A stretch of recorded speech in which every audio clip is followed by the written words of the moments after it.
Allez, bonjour à tous. Donc ici c'est Christophe et donc nous sommes en présence de Jean-Yves Mitton qui nous fait l'honneur de répondre à quelques questions. Bonjour Jean-Yves. Bonjour.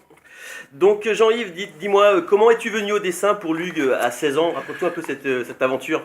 Alors, je sortais des Beaux-Arts en 1960 et bon, tout de suite j'ai cherché du travail. Je voulais pas continuer les Beaux-Arts qui m'ont beaucoup servi.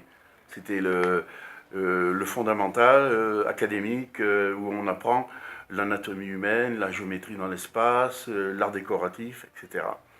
Donc ça m'a beaucoup servi comme base. Il se trouve qu'à Lyon, puisque c'était les Beaux-Arts de Lyon, il se trouve qu'à Lyon, il y avait à l'époque 3 éditeurs BD. Peut-être que j'aurais été à Châteauroux ou à Brest ou à Marseille, je ne serais peut-être pas allé dans la BD.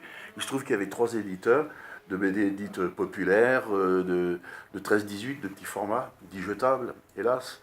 Et j'ai pris mon carton à dessin, j'étais avec 2 copains, Yves Chantreau et André Amouric. Lui, il continue toujours, André Amouric, sur Lyon, à faire de la BD. Et moi, j'ai été pris par le 2e éditeur, qui était les éditions Lug. Voilà, 6 ou Émile Zola à Lyon, qui aujourd'hui ont déposé leur bilan, enfin, en 1989. Ouais. Et j'ai été pris 3 mois à l'essai, et je suis resté chez eux pendant 25 ans. D'abord 12 ans à l'atelier de retouche, parce qu'à l'époque, il y avait beaucoup de censure qui venait de l'État, du ministère de l'Intérieur. Et comme c'était très censuré, aussi bien les BD italiennes, françaises, américaines, il y avait un gros travail de retouche. Pardon. Ça m'a aussi beaucoup servi. Ça m'a permis de connaître les coulisses de la bande dessinée. Voilà comment je suis rentré dans la BD. D'accord. Donc dis-moi, on peut dire que tu es un peu le routard de la BD, hein. Tu as touché un peu à tous les genres. Et quel est pour toi donc le point culminant de ta carrière? Je ne peux pas vraiment le déterminer parce que j'ai eu pas mal de points culminants, c'est-à-dire je suis passé d'une maison à l'autre. En tout cas aux éditions Lug, c'est certainement l'arrivée des super-héros. Bon, j'ai commencé avec Black, qui a été mon premier point culminant, qui m'a fait entrer dans la BD dite réaliste, puisque je faisais d'abord de l'humoristique. Et ensuite sont arrivés en 67 les premiers Marvel chez nous, aux éditions Lug. Et là, ça a été un coup de foudre, il faut bien dire ce qui est. Deuxième point culminant, c'est lorsque j'ai eu l'autorisation de Stan Lee, en personne, des éditions Marvel, pour me mettre à la tâche et pour faire 2 épisodes du Surfer, un épisode de Spider-Man et un épisode de La Torche des 4 Fantastiques. Donc encore un point culminant. Autre point culminant, avec la même autorisation de Stan Lee, j'ai pu créer mes propres super-héros. Vous en avez, je ne sais pas Oui. si la lumière est bonne. Micros. Voilà. Et là, il y a eu plus de 70 épisodes. Ça a occupé une quinzaine d'années de ma vie. Et donc là, vraiment un point culminant. Autre point culminant, lorsque je suis rentré chez Soleil, c'est une longue série qui s'appelle Vae Victis, qui Oui. est classique, un péplum, avec Simon Roca, qui n'est autre que Georges Ramaioli. Ça a très très bien marché. Donc j'ai pu toucher à tous les genres, autant de points culminants. C'est bien que tu aies parlé de Micros parce que justement j'avais une question sur lui. Je voulais que tu me parles un petit peu de la genèse de cette histoire. Alors, ça peut paraître assez bizarroïde, puisque en discutant avec ma femme, elle m'a dit pourquoi tu ne créerais pas, c'était avant Ant-Man Mhm. chez Marvel, pourquoi tu ne créerais pas des super-héros minuscules qui peuvent s'infiltrer partout, dans les serrures de portes, etc. Ils peuvent se diminuer à volonté, ils en ont le super pouvoir. Et j'ai pensé que l'idée était bonne, c'est-à-dire de faire de chaque objet domestique un véritable danger ou une arme. Un évier qui se vide, c'est un maelstrom, c'est une tempête. Mhm. Bon, une araignée dans un coin, ça peut être un monstre, etc. Mais en même temps, ça leur donne le pouvoir de s'infiltrer un peu partout, y compris dans les prises électriques. Dans le courant électrique, ils peuvent s'y diminuer jusqu'à la taille moléculaire. Ça a été l'idée de Micros au départ. Comme tout super-héros, il fallait créer une équipe. C'était l'époque où tous les héros étaient en équipe. Mhm. Lui, le héros, bien, comme on dit, blanc, parfait, trop parfait. Elle, Saltarella, Toujours une compagne, mignonne, toujours une compagne. jolie, il fallait qu'elle puisse voler lui aussi. Euh, je ne peux pas raconter la jeunesse de Micros, c'est un peu long. Et puis Crabbe, qui lui, comme il était ancien boxeur et joueur de baseball, son gant de baseball se transforme en pince de crabe. Ils ont été transformés par des extraterrestres qui ont voulu les adapter, les adopter, et en faisant d'eux des insectoïdes. Voilà l'idée de Micros. Oui. Voilà. Une des meilleures histoires qu'on ait pu lire dans notre jeunesse, hein, toute la génération Strange. Merci. Dis-moi, y a-t-il des inédits encore non publiés sur Micros, sur d'autres séries, sur Epsilon ou Alors, autres? Original Watts a repris toutes ces séries. Delcourt avait repris Micros. On a repris les droits. On va rééditer Micros. Je ne sais pas quand, mais dans un futur proche. Epsilon, Chronos, tout ça est réédité aujourd'hui par Original Watts. Je les en remercie. Mhm. Et Et nous aussi. Nous aussi. j'espère que c'est pareil du côté public. Et puis, il y a une histoire qui est encore inédite, qui a été éditée à l'époque aux éditions Luc, qui s'appelle Cosmo. C'est une petite famille qui va de planète en planète dans le cosmos et qui découvre chaque fois la vie sur les planètes avec soit les dangers ou certains bonheurs aussi. Cosmo. C'est la seule qui n'a pas été encore rééditée. D'accord. Dis-moi, quel regard tu portes sur les adaptations des comics là, en ce moment? C'est la grande mode hein, chez DC, chez Marvel. Oui. Alors, je vais dire une vérité. Euh, je vais très peu voir ce genre au cinéma. D'accord? La plupart du temps, je suis déçu. Je suis trop BD. Trop. Trop de culture BD derrière toi Le peut-être graphisme. aussi? Ça passe pour moi par le graphisme. Quand je les vois au cinéma, bien sûr, c'est Hollywood. C'est très bien fait. C'est d'une perfection. Les effets spéciaux sont vraiment très spéciaux. Non, c'est admirable.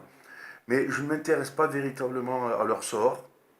Euh, les effets spéciaux m'impressionnent comme tout le monde, c'est fait pour Mhm. ça, mais ça ne va pas plus loin. Je ne vais pas spécialement au cinéma pour voir du super-héros. Si on devait adapter un de tes films, une de tes séries, laquelle Alors, tu aimerais qu'il soit adapté au cinéma? ça a failli arriver avec un éditeur qui vit en Arizona, à côté de Phoenix, qui voulait réadapter Micros. Mais il faut connaître les Américains, ils voulaient le transformer.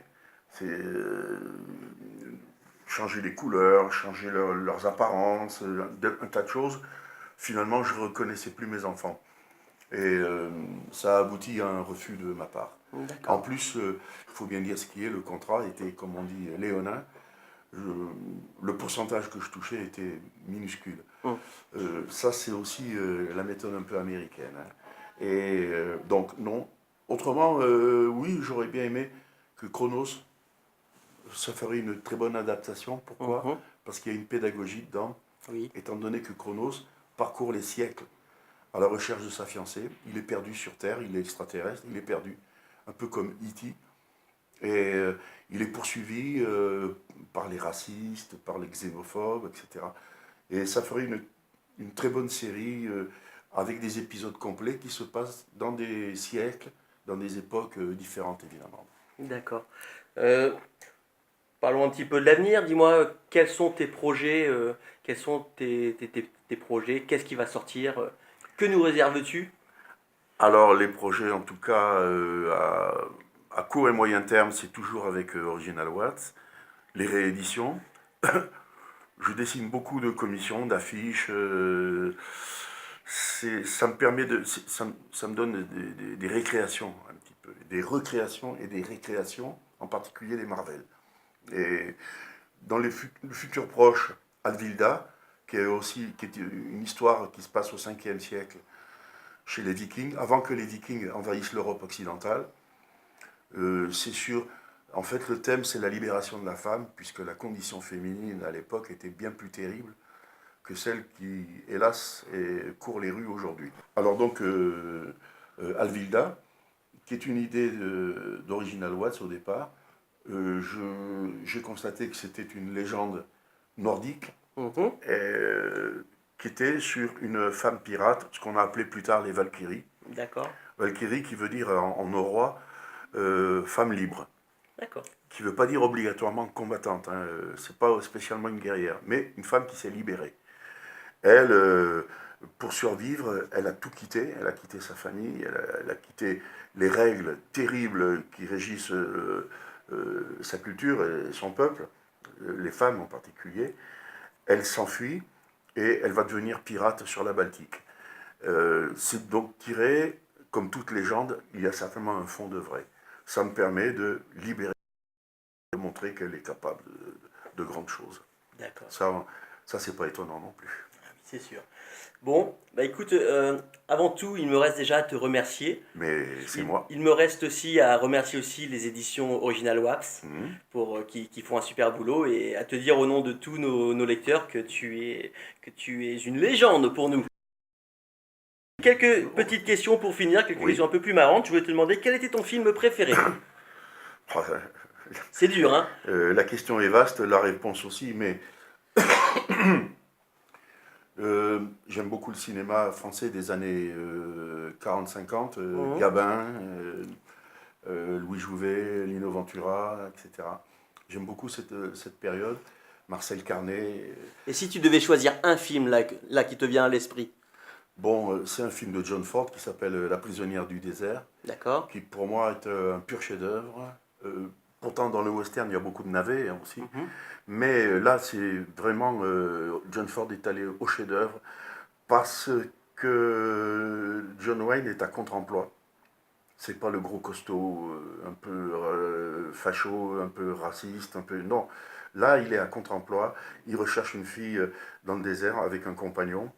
Et ce film est exemplaire à tout point de vue, prise de vue, dialogue. Il faut le voir en version Eh ben originale. écoute, moi je ne le connais pas, mais tu m'as donné envie de le voir. Voilà. La prisonnière du désert qui date de 1948 à peu près. Hein. D'accord, Et en anglais, ça s'appelle The Searchers, les d'accord. chercheurs. Voilà. Autrement, si tu devais me donner un auteur BD. Un auteur BD, bon, là c'est pareil. Franquin. Mhm. Franquin, on ne peut pas l'éviter, c'est impossible. Chez les Français, Gilon, qui m'a beaucoup influencé. Je suis obligé de donner quand même plusieurs noms. Il y Oui, avait Buscema, je t'autorise. John Buscema pour les Américains avec Frank Miller. Mhm. Euh, il y a ce côté académique aussi chez Buscema, que j'ai appris moi aux Beaux-Arts. Et chez Miller, il y a des audaces d'ancrage que n'ont pas les autres. Voilà, je pourrais en citer un tas Oui, d'autres. j'imagine. Hogarth aussi. Un chanteur. Bon, qui me vient immédiatement à l'esprit, c'est Brassens. D'accord. Voilà, et Les Brel, textes, les textes, Brel, les les textes. textes, la poésie, et la musique. La musique musicale. Il faut être un peu musicien, un peu mélomane pour comprendre la difficulté de la musique de Brassens qui colle parfaitement à ses textes, évidemment. Charles Trenet, vous allez dire là que je suis aussi un vieux croulant. Parmi les. Et puis il y a eu Elvis Presley, bien sûr. Ah, C'était bien mon sûr. époque. La dernière fois, je me rappelle à Lyon, quand nous avons eu le plaisir de boire un verre ensemble sur la place, Oui. au bout de 10 minutes, tu m'as chanté du Elvis Presley. Well, it's a one for the morning, Ex- two for the shore. Ouais. Exactement. Voilà. Bon, écoute, il me reste encore à te remercier, puis à te C'est dire, moi. et à surtout souhaiter que tu nous fasses rêver encore de nombreuses années.